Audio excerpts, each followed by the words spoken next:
In Maplewood, during the final days of a harsh, freezing winter, an 18-year-old black boy, an orphan, was pedaling his old bicycle, the only possession left from his late mother. He lived day to day, running deliveries and doing every kind of job just to have a place to sleep at night. While hurrying to complete his last delivery of the day, he happened to come across a lonely, pitiful old woman standing by a desolate bus stop. Helping her meant he would be late for his delivery appointment and risk losing his only shelter. But he could not ignore her. He rode his bike over and gently helped her onto it. No one knew she was a powerful billionaire, and what happened next would change his life forever.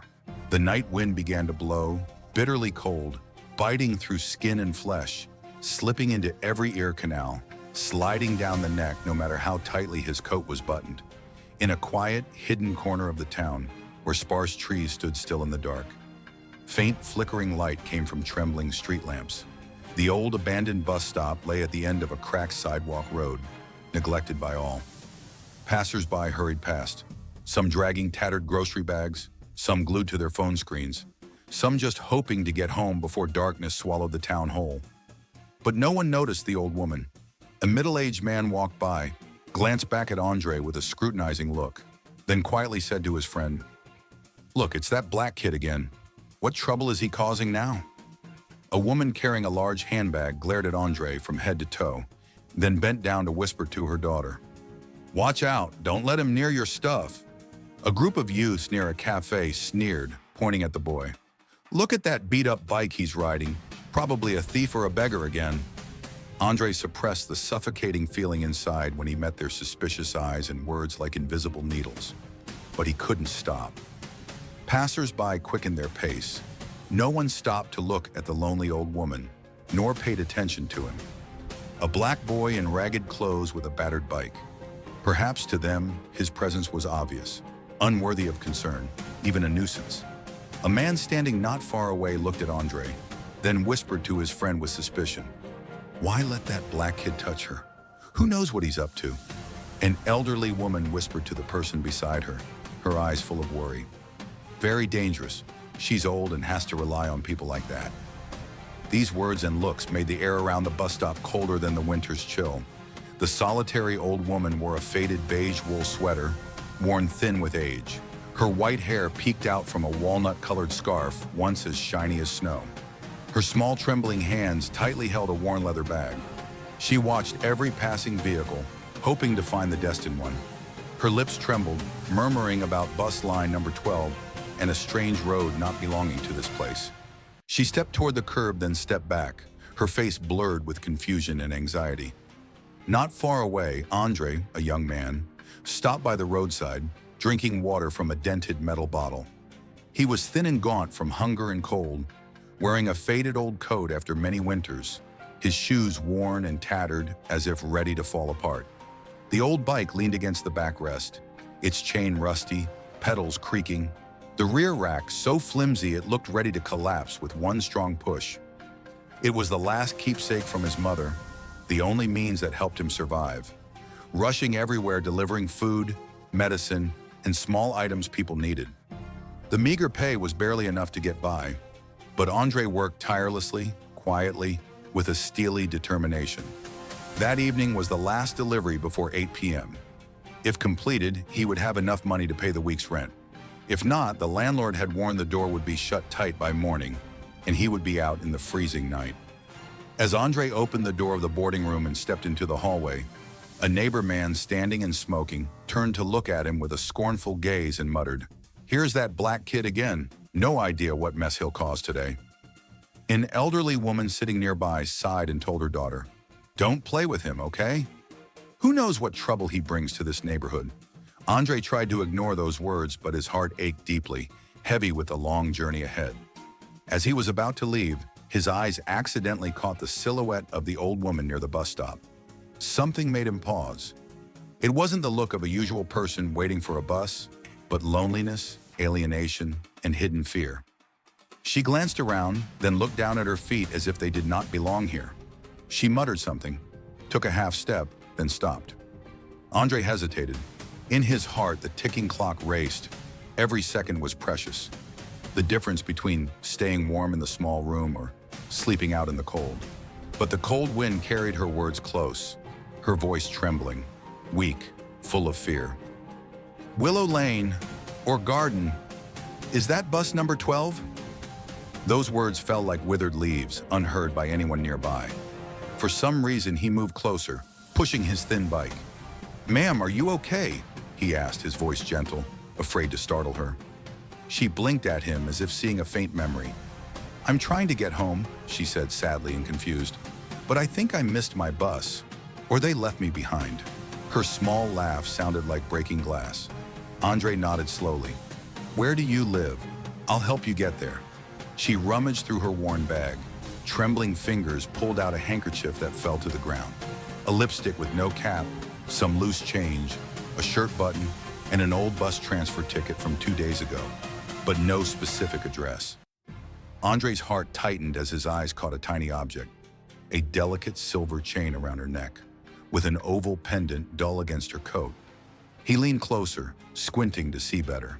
The back of the charm was engraved with soft handwriting. Margaret Rose, 48 Willow Creek Drive, North Side. His heart skipped a beat. Willow Creek, a remote area on the edge of town, over 2 hours by bike, mostly uphill roads. But the clock kept ticking. He would miss the delivery. He would lose his lodging. He would have to brave the freezing cold night on the streets. But looking deep into her eyes, gentle yet cloudy, holding a small childlike trust, he knew he couldn't turn his back and walk away. Some choices are very difficult, even if theoretically unreasonable. Andre suppressed a tired but determined smile. "It's a bit far, but I think we can make it," he said, helping her sit on the bike's rear rack. He tightly tied a spare scarf around the seat and draped his coat over her shoulders. "Hold on tight." "All right, we'll go slowly," she chuckled, her eyes dreamy, though somewhat dizzy but still showing gratitude. She whispered, "You remind me of my grandson. He used to wear shoes just like that, worn down at the heels, but he was always proud of them." Andre said nothing, just nodded, then gently started pedaling, each steady rotation taking them away from the town's faint lights. The sky shifted from lavender purple to dull gray, then gradually sank into deep darkness. The winding, steep road seemed endless, but Andre persisted, each pedal stroke an affirmation of not giving up. Behind him, Margaret occasionally hummed a vague tune, sometimes stopping to ask where they were, then immediately forgetting the answer. Each time Andre replied as if for the first, "We're almost there, just past the hill. Don't worry." The wind grew colder, streetlights became sparse, nearly extinguished, but he kept his eyes fixed straight ahead.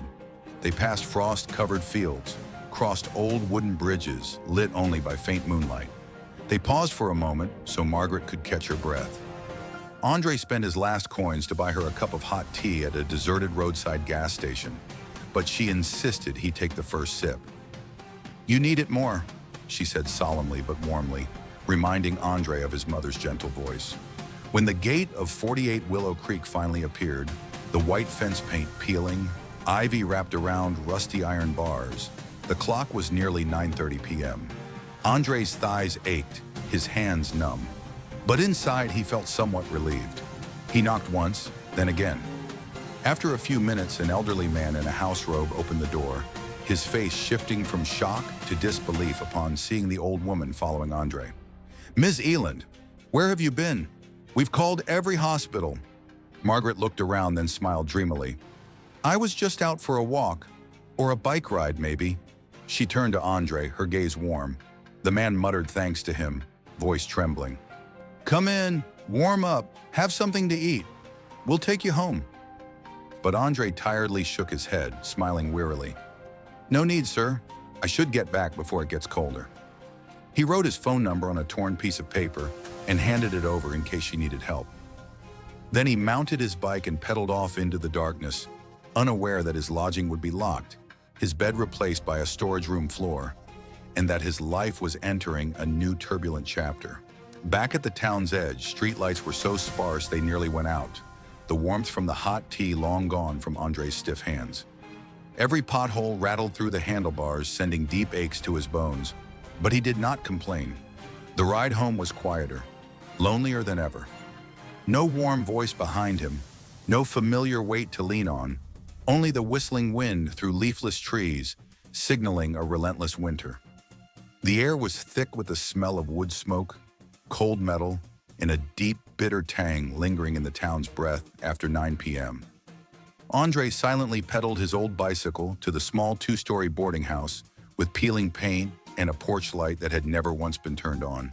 He quietly put the bike down, climbed the stairs, reached into his pocket for the key, but found nothing but cold emptiness. At first, he thought he had forgotten it somewhere, but after checking every pocket, every seam on his jacket and jeans, the painful truth appeared. The key was lost. He gently knocked on the door, hoping the landlord was still awake, but no light flickered. He knocked louder, the echo answered only by a cold silence like a tomb. His hand trembled as he tried to turn the doorknob. The door was locked tight. Suddenly, he noticed a small bag placed beside the door, containing some old clothes, a towel, and a tattered phone charger. On the door, a hastily taped note in black marker read, "No key." He took a deep breath, choking as if strangled, standing there helpless. Anger or tears were meaningless. Finally, he just turned his back and walked away, colder and lonelier than ever. Andre turned his back, heading toward the town center. His legs were sore from the long trip to Willow Creek and back, but he didn't allow himself to rest. He pedaled slowly, knowing there was nowhere left to go, but he had to keep moving, because the cold had seeped deep into his chest, and standing still would only make the harsh cold worse.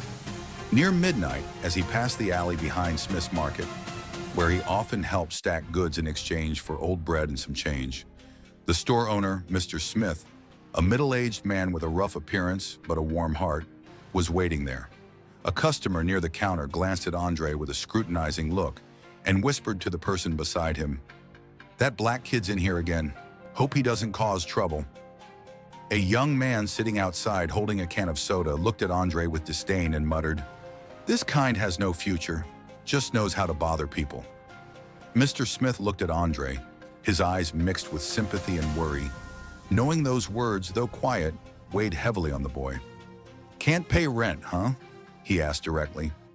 Andre shook his head, not daring to meet his gaze. Mr. Smith looked up to the sky as if waiting for a miracle, then stepped aside. "The storage room is dry, and there's an old folding bed in the corner. But don't touch the wine boxes and don't freeze to death on me, okay?" Andre nodded, muttering, "Thank you, sir," then stepped inside, his heart heavy. The small storage room smelled strongly of cardboard and faint citrus, the only warmth coming from an old heater groaning as if resenting life. Andre paid no mind to the noise. He wrapped the thin blanket on the folding bed tightly around his shoulders, lay down on the fragile mattress, his limbs aching, chest stabbing in pain, yet his heart unexpectedly peaceful. For the first time in weeks, closing his eyes, he no longer felt fear.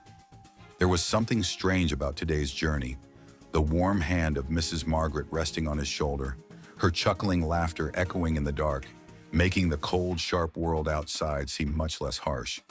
He quietly drifted to sleep, not thinking about the locked door behind him, but about the delicate silver pendant, the rattling sound of wheels on gravel, and the gentle voice saying, "You remind me of the one I loved."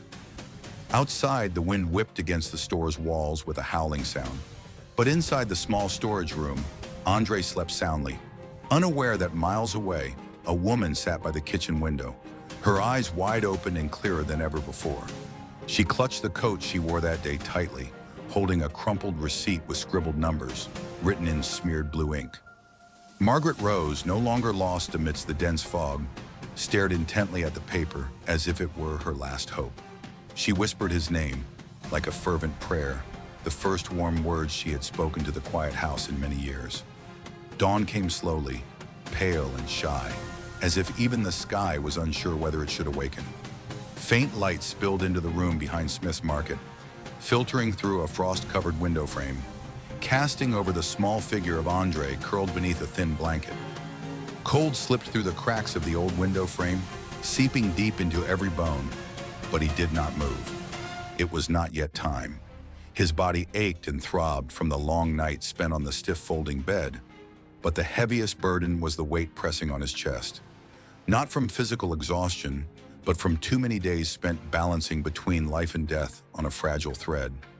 When he stood, he did not complain. He carefully folded the blanket and placed it neatly in the corner, then quietly stepped toward the store. The soles of his rubber shoes touched the cold linoleum floor silently.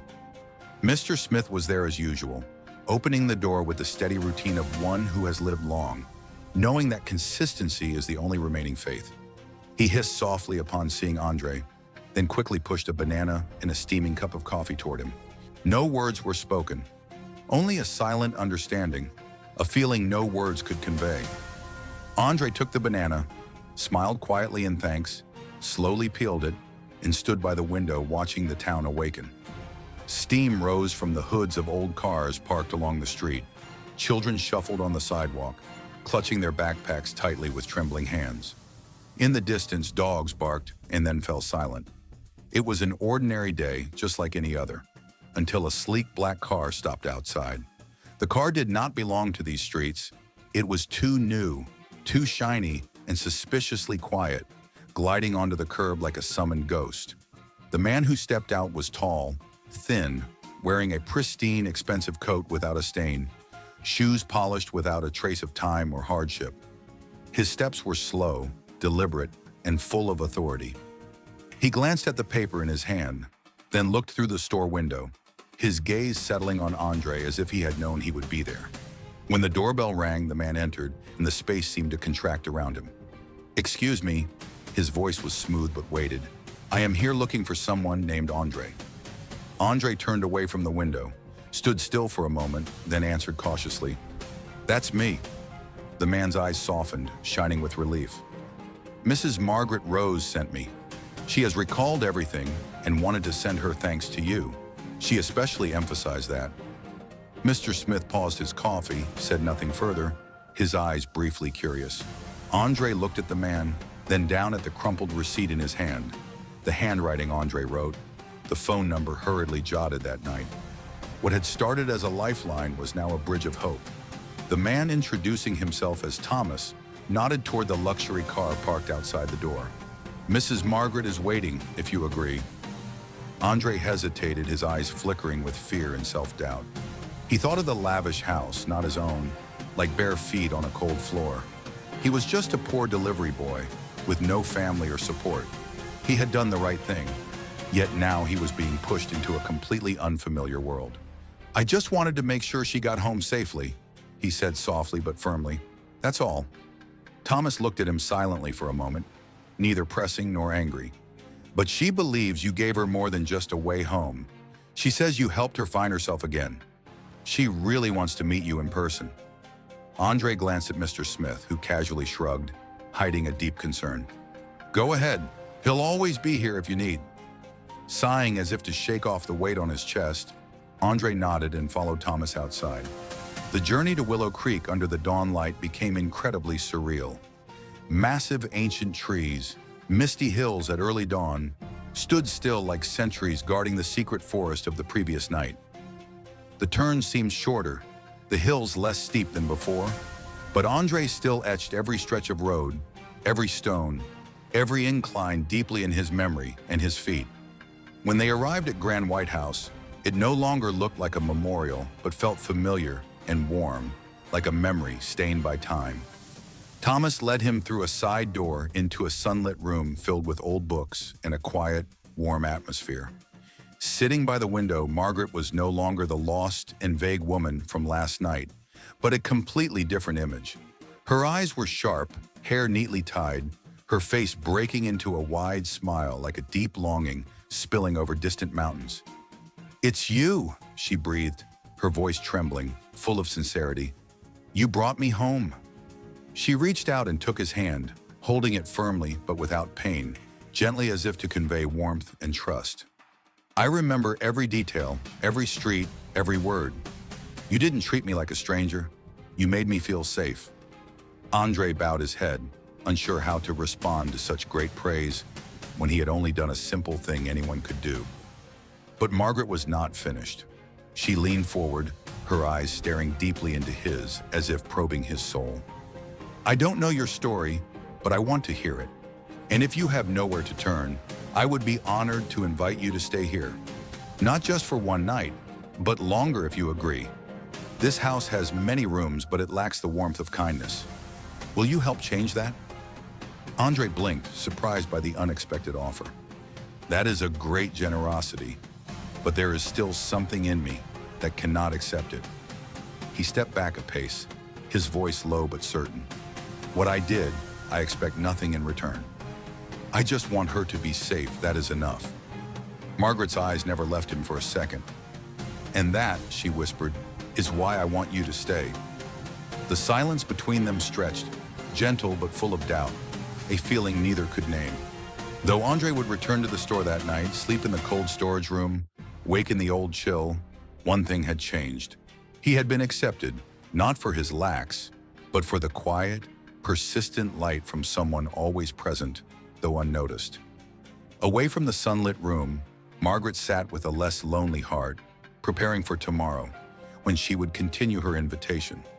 Not out of pity, but recognition, because sometimes family is not where we are born, but where we choose to walk together through the darkness. The next morning, the sky was gentler, sprinkled with shy golden rays piercing through pale clouds, as if the sun hesitated to break the silence of the new day. Inside the small room behind Smith's Market, Andre woke early as usual, sweeping the floor, stacking boxes neatly. But his mind was full of thoughts about the meeting with Margaret the day before, making it hard to focus on work. Her words repeated in his head, like the lingering notes of a hymn that never fades. Her presence did not create a suffocating pressure in the room, but rather a warm breeze that eased the long-held chill. Yet Andre did not know what to do with that gift. A gift of freedom, of trust, a gentle offering he had never received, and certainly never been looked at without judgment, only with sincere hope. As he placed a box of canned peaches on the counter, the doorbell rang, not the noisy rush of familiar customers, but a steady, gentle, familiar sound.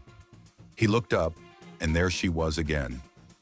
Margaret Rose, this time without a driver escort, no luxurious coat, only a warm wool scarf lightly draped over her shoulders and a neat leather bag tucked under her arm. Her expression was kind, eyes searching the small room as if knowing exactly where he was. Andre straightened, a bit embarrassed, unconsciously wiping his hands on his worn jeans as he stepped closer. She smiled and approached, not with the authority of someone controlling a space, but with the gentleness of someone choosing to share. "I hope you don't mind me coming again," she said softly, her voice warmer than the morning light. "I thought about you all night." She paused, then added, "It may sound strange, but I mean it sincerely." Andre nodded, still unable to believe what he was hearing.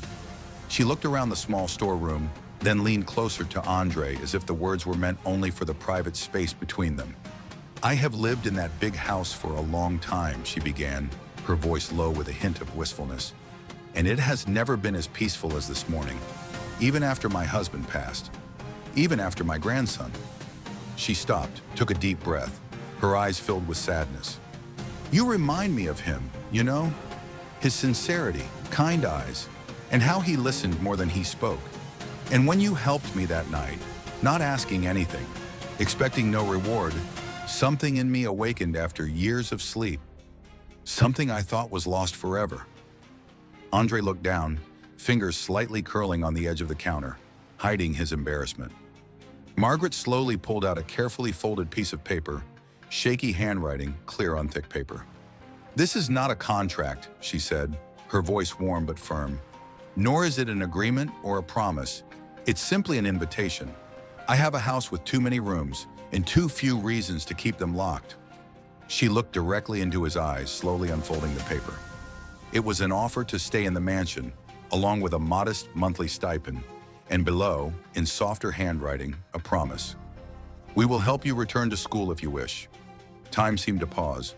Cars passed slowly outside the window as if challenging time itself. Leaves twirled gently in the breeze.